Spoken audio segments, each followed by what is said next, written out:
आचार्य महाराज कुंडलपुर में विराजमान थे। बहुत पुरानी समय की बात है।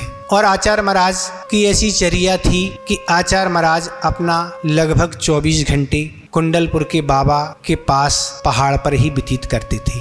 सुबह उठ के सामयिक आवश्यक आदि करके सोच से फ्री होके नीचे आते थे और नीचे आके प्रवचन का निवेदन किया तो प्रवचन किए और प्रवचन के बाद आहार किया और आहार के बाद आचार्य महाराज सीधे पहाड़ पर चले जाते थे। वहीं जाके सामयिक करते थे, स्वाध्याय, चिंतन, लेखन आदि जो कुछ भी करना आचार्य वहीं करते थे। जहाँ तक हमें समय सागर महाराज ने बताया था कि झांसी वाले मंदिर पर बैठते थे। आचार्य महाराज एक पार्टी पर तख्त पर बैठते थे और महाराज ने बताया था हम लोग छोटे छोटे पाटों पर बैठे रहते थे। इस तरह आचार्य महाराज व्यतीत करते थे। बहुत सारे अनेक दर्शनार्थी लोग आते थे और आके बैठ जाते थे। आचार्य महाराज तो अपनी नजर उठा के देखते ही नहीं थे, तो वो बैठे रहते थे। जब आचार्य महाराज का स्वाध्याय आदि पूर्ण होता था तब वह नमोस्तु करते थे। तो कुछ भी आवश्यक जो विद्वान वगैरह कुछ भी लोग आते थे तो उनसे वार्तालाप होता था, अन्यथा वार्तालाप की कोई बात नहीं थी। तो ये आचार्य महाराज की स्थिति थी कि बस आहार करना और चले जाना। ये सारी स्थिति देखते हुए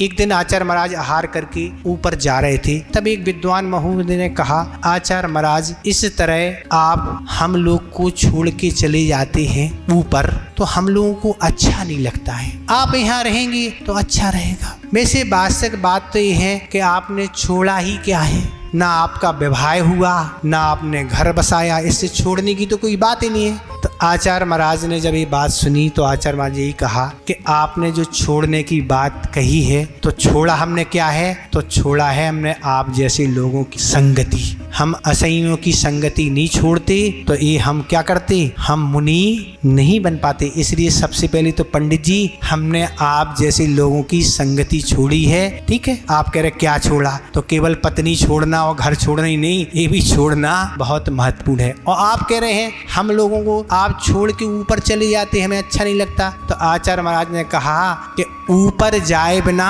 हम ऊपर नहीं जा सकते। क्या अर्थ है इसका, अगर हम ऊपर जाके अपनी साधना नहीं करेंगे और साधना नहीं करेंगे तो पूर्व में जो भी हमने कर्म किए हैं उनकी नजरा कैसे होगी।